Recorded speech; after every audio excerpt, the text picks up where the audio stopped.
समझने के लिए सीधा जुड़ते हैं हर्षदा सावंत से। तो हर्षदा, आपसे जानना चाहेंगे टीसीएस के नतीजे कैसे रहे हैं?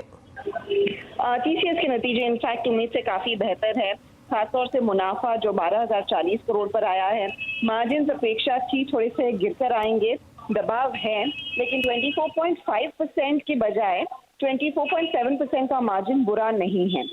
जो अच्छी चीज उसमें दिखाई दे रही है वो है कंपनी की constant currency revenue growth nearly 2.2%, जहां पर एक्सपेक्टेशन 1.5% की थी। अब इस 2.2% के मायने ये है कि शायद एग्जीक्यूशन में बेहतरी देखने को मिली है। जो डिस्क्रिशनरी स्पेंड में कमी थी या फिर स्लो डाउन था, वो शायद वापस लौटता हुआ दिखाई दे रहा है। लेकिन इम्पोर्टेंट होगा कि बीएसएनएल डील का कितना फायदा कंपनी कमा पाई है। अच्छा, अब कंपनी ने कहा है कि मैन्युफैक्चरिंग में अच्छी ग्रोथ है 9% की, लाइफ साइंसेज में अच्छी ग्रोथ है, रिसोर्सेज एंड यूटिलिटीज में अच्छी ग्रोथ है। लेकिन प्रेस रिलीज में मुझे अभी तक बीएफएसआई की ग्रोथ नहीं दिख रही है। तो सवाल यही है कि बीएफएसआई जो लगातार दबाव में था, वहां से किस तरह की ग्रोथ और कितनी बेहतरी देखने को मिली है, क्योंकि एक बहुत बड़ा सेगमेंट कंपनी का भी आता है और वो इम्पोर्टेंट रहेगा कि वहां पर ग्रोथ देखने को मिले। दीपाली, शुक्रिया हर्षदा जी इस पूरी जानकारी के लिए। चलिए अब बात करते हैं बाजार की। बाजार में उतार चढ़ाव का दौर जारी है। वीकली एक्सपायरी के दिन सेंसेक्स निफ्टी की फ्लैट क्लोजिंग हुई। आखिरी घंटों में बाजार में रिकवरी रही। सेंसेक्स 27 पॉइंट गिरकर 79,897 पर और निफ्टी 9 पॉइंट गिरकर 24,316 पर बंद हुआ। रियलिटी शेयरों में दबाव दिखा तो वहीं तेल और गैस शेयरों में खरीदारी रही। मार्केट का पूरा हाल समझते हैं अब सुमित मेहरोत्रा से। तो सुमित, सबसे पहले आपसे जानना चाहेंगे बाजार की बड़ी बातें।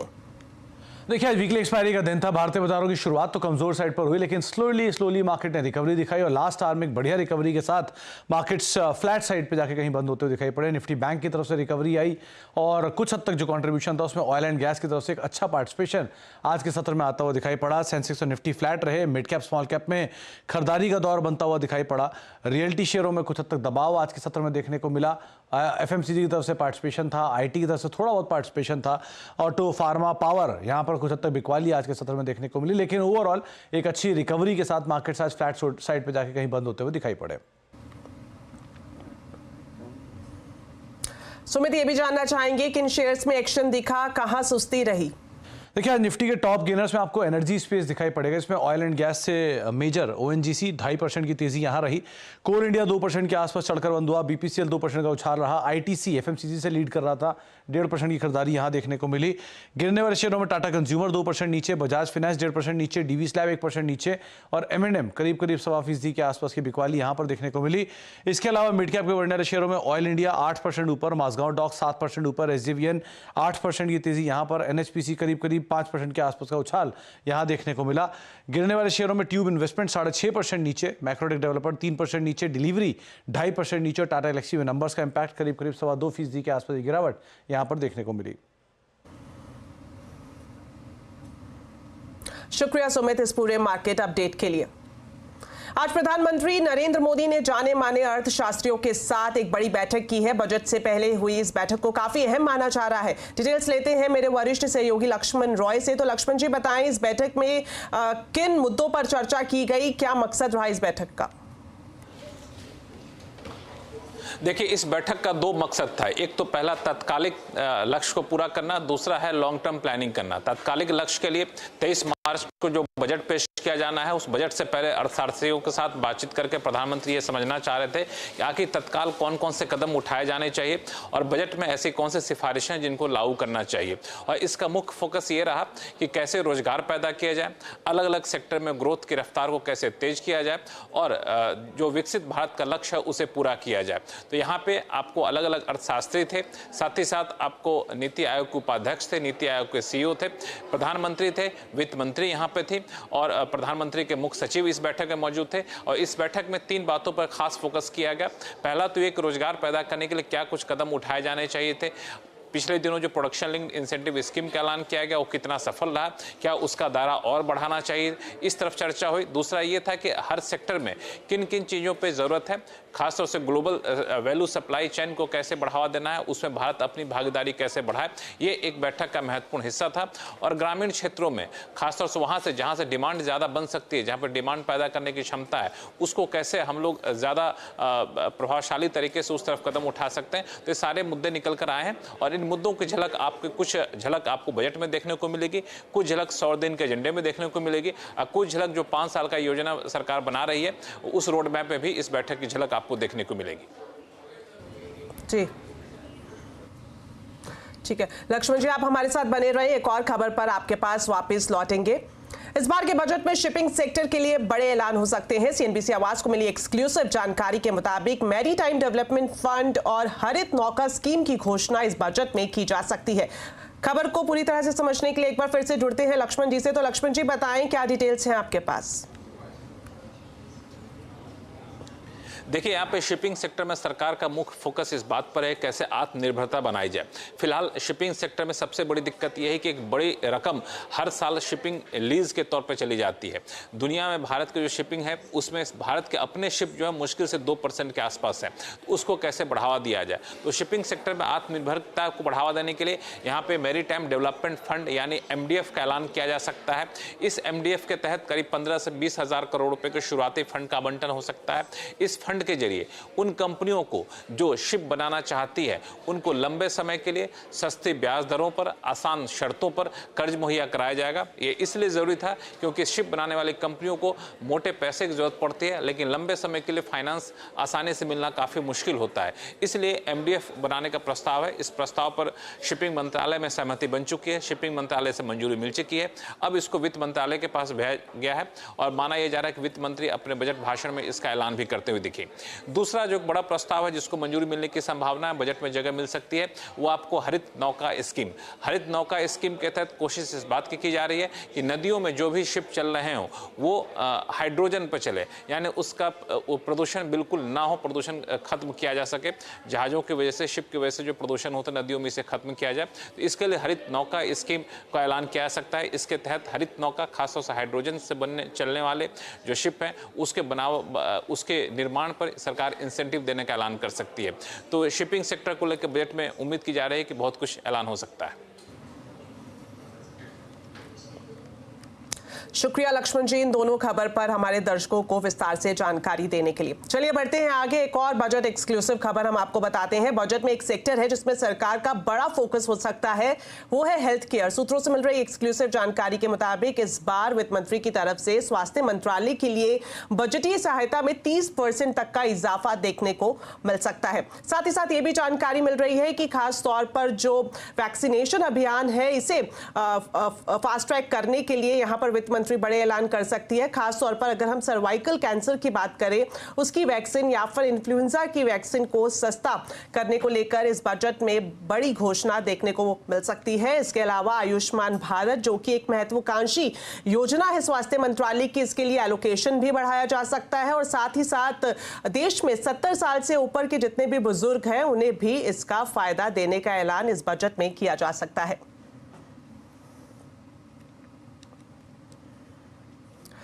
चलिए अब आपको बताते हैं एक और बजट एक्सक्लूसिव खबर। बजट में ड्रोन सेक्टर को भी तोहफा मिल सकता है। सीएनबीसी आवाज को मिली एक्सक्लूसिव जानकारी के मुताबिक बजट में ड्रोन सेक्टर के लिए अलग से फंड का ऐलान किया जा सकता है। क्या है पूरी डिटेल्स जानने के लिए चलते हैं रोहन के पास। तो रोहन बताएं, ड्रोन सेक्टर के लिए क्या कुछ बड़े अनाउंसमेंट इस बजट में किए जा सकते हैं? जी, जो ड्रोन सेक्टर है वो काफ़ी कुछ उम्मीद कर सकता है इस बार बजट में। खास तौर पर एक डेडिकेटेड फंड जो कि ड्रोन में रिसर्च और डेवलपमेंट के लिए होगा, इसकी घोषणा की जा सकती है। दरअसल भारत में जो बाहर से जो ड्रोन आते हैं उन पर, उनके इंपोर्ट पर पूरी तरह से प्रतिबंध है और सरकार चाहती है कि इंडिजिनस टेक्नोलॉजी जो है वो वाले ड्रोन बढ़े और इसके लिए ये फंड रहेगा जो भारतीय कंपनियां हैं, क्योंकि अधिकतर कंपनियां स्टार्टअप्स हैं जो ड्रोन सेक्टर में हैं, कुछ अर्ली स्टेज पे हैं, उनको ये फंड मदद करेगा खासतौर पर अपने प्रोडक्ट डेवलपमेंट के लिए। लिए। इसके अलावा कॉमन टेस्टिंग फैसिलिटी जो कि सरकार बनाएगी, और लेकिन जिसका जो फायदा है जो ड्रोन से जुड़े स्टार्टअप्स हैं वो ले सकते हैं इसमें, इसकी घोषणा भी की जा सकती है। इसके अलावा जो सरकारी खरीद है उसमें ड्रोन को बढ़ावा देना, कुछ मंत्रालयों को चिन्हित किया गया है जिसमें कि डिफेंस है, लॉ एनफोर्समेंट एजेंसीज है, एग्रीकल्चर है, जहां पे इसकी जो खरीद है उसको बढ़ाने की बात है। जो ड्रोन में इसकी जो बजट है उसमें इसकी घोषणा हो सकती है। और आखिर में ड्रोन डीडी जो बहुत ही एक पॉपुलर सरकार की स्कीम है, उसका दायरा बढ़ाया जा सकता है, उसका जो आवंटन है वो बढ़ाया जा सकता है, और नंबर ऑफ बेनिफिशियरी भी इसमें इंक्रीज किया जा सकता है। तो ड्रोन सेक्टर कुछ इस तरह की घोषणाओं की उम्मीद इस बार बजट में कर सकता है। तो बजट का बिगुल बज चुका है और लोगों की उम्मीदों का मीटर तेजी से भाग रहा है। तो बजट से बाजार की क्या उम्मीदें हैं, इसको लेकर हमारे साथ हैं हेलियोस कैपिटल के फाउंडर समीर अरोड़ा। समीर अरोड़ा के मुताबिक इस बार के बजट में कैपिटल गेन्स टैक्स पर सबकी नजरें रहेंगी। लास्ट मेनी ईयर्स से हम उस बजट को अच्छा गिनते थे कि हम सोच रहे हैं कि कैपिटल गेन बढ़ाएंगे और फिर नहीं बढ़ाया तो बाकी हम इग्नोर करके कहते हैं बहुत अच्छा बजट है। तो normally in the last many years budget की वैल्यू थोड़ी कम हो गई थी बिकॉज सारी policies were sort of set and इसलिए बजट से इतनी टेंशन नहीं होती थी। अब नई गवर्नमेंट का नया बजट है जिसमें थोड़ा गवर्नमेंट के अपने नंबर्स कम आए, तो अब कुछ पॉलिसी चेंज होगी कि नहीं होगी, कि इंफ्रा में उतना होगा कि नहीं होगा, ये सब चीजें थोड़ी इंपॉर्टेंट हो गई। और फिर से अलग अलग ट्विटर टाइप से बाकी जगह से आने लग गया कि शायद फिर कैपिटल गेन्स टैक्स की कहानी है, क्योंकि ये फर्स्ट ईयर है गवर्नमेंट का, तो अगर बढ़ाना है तो अभी बढ़ाएंगे, नहीं तो मतलब they are not doing it. तो फिर वही नर्वसनेस हो गई। मैं खाली ये कह सकता हूँ कि अगर टैक्स बढ़ाया तो बाकी चीजों में कोई फर्क नहीं पड़ेगा कि आपने रोड कितनी बनाई है और वो कितने बनाए from a stock market point of view. तो बजट से पहले सीएनबीसी आवाज लेकर आया है बजट बोनांजा पिक्स, एक्सपर्ट की कुछ ऐसी थीम शेयर्स जो बजट तक या उसके बाद आपको करा सकते हैं मोटा मुनाफा।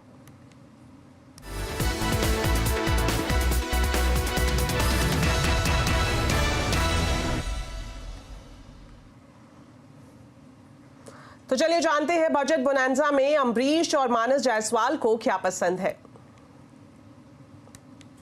मेरा बजट का जो थीम है और पिक है is related to tourism sector, क्योंकि मुझे लगता है कि गवर्नमेंट का फोकस रहेगा ऑन इंडिया टूरिज्म, और also because of taxation tweaks मुझे लगता है कि मिडिल क्लास के पास थोड़ा ज्यादा कैश रहेगा हाथ में, so the first thing they will do is possibly spend on travel.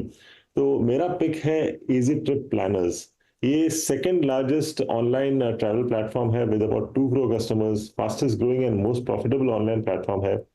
And we have seen the growth at about 38% CAGR last 5 साल में, EBITDA margins भी 38% plus है।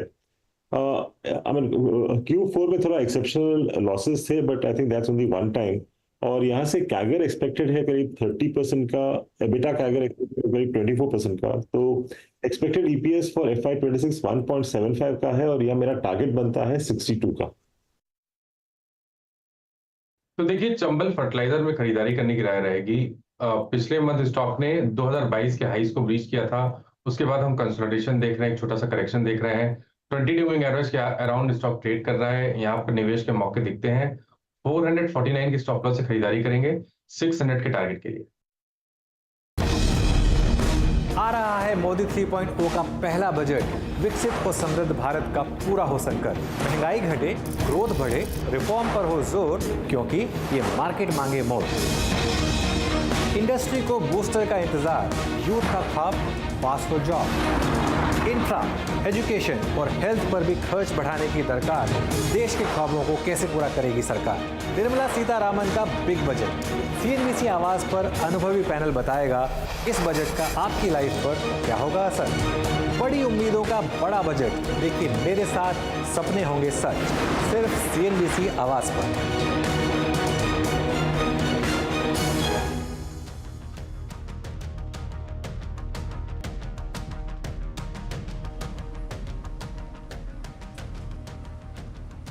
चलिए फिलहाल वक्त हो गया एक छोटे से ब्रेक का, लेकिन ब्रेक के बाद आपको बताएंगे नीट पेपर लीक मामले में ताजा अपडेट। आप देखते रहिए आवाज समाचार।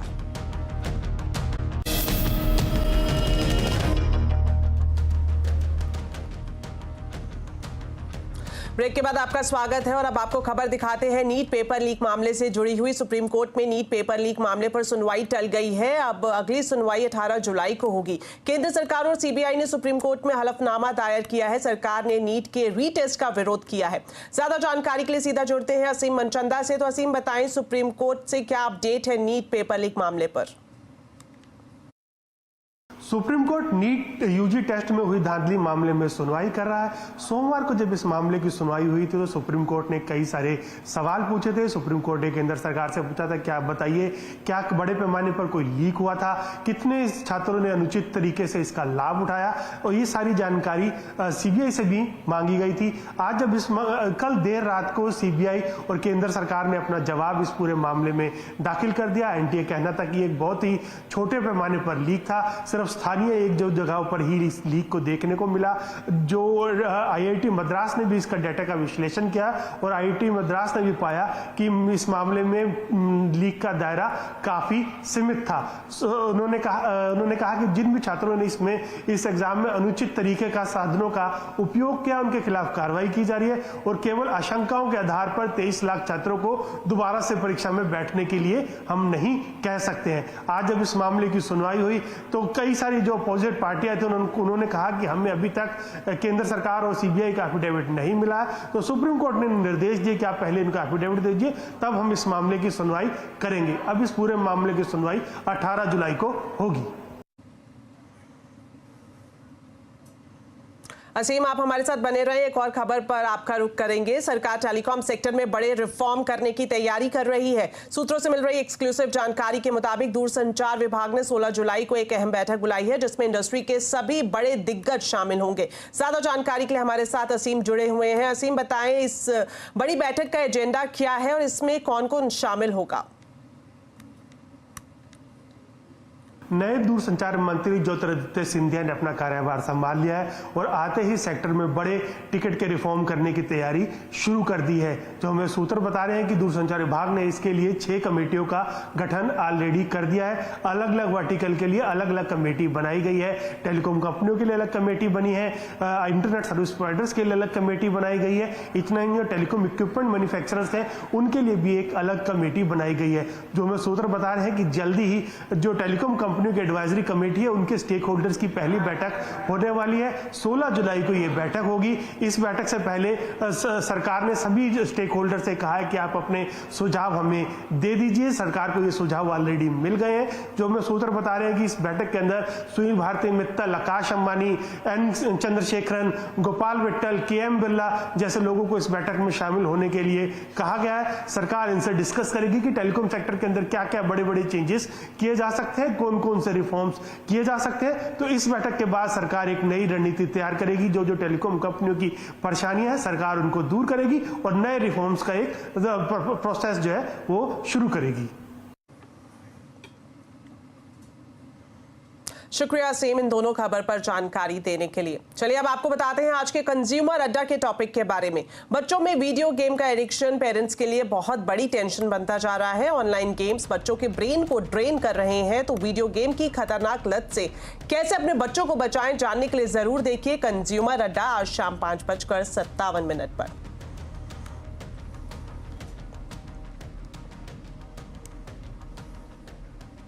मुकेश अंबानी के घर एंटीलिया में अनंत और राधिका की शादी से पहले शिव शक्ति पूजा हुई। महाकाल मंदिर के 2 पुजारियों ने ये पूजा कराई। शिव शक्ति पूजा के बाद मेहंदी का भी फंक्शन हुआ। इस दौरान रणवीर सिंह, अनन्या पांडे, जानवी कपूर समेत कई सितारे नजर आए। शिव शक्ति पूजा में नामचीन सितारों के अलावा ठाकरे परिवार भी शामिल हुआ। अनंत अंबानी कल यानी 12 जुलाई को राधिका मर्चेंट संग शादी के बंधन में बन जाएंगे। शादी के अगले दिन आशीर्वाद सेरेमनी है। इसके बाद 14 जुलाई को रिसेप्शन होगा जिसमें दुनिया भर के वीवीआईपी मेहमान शामिल होंगे।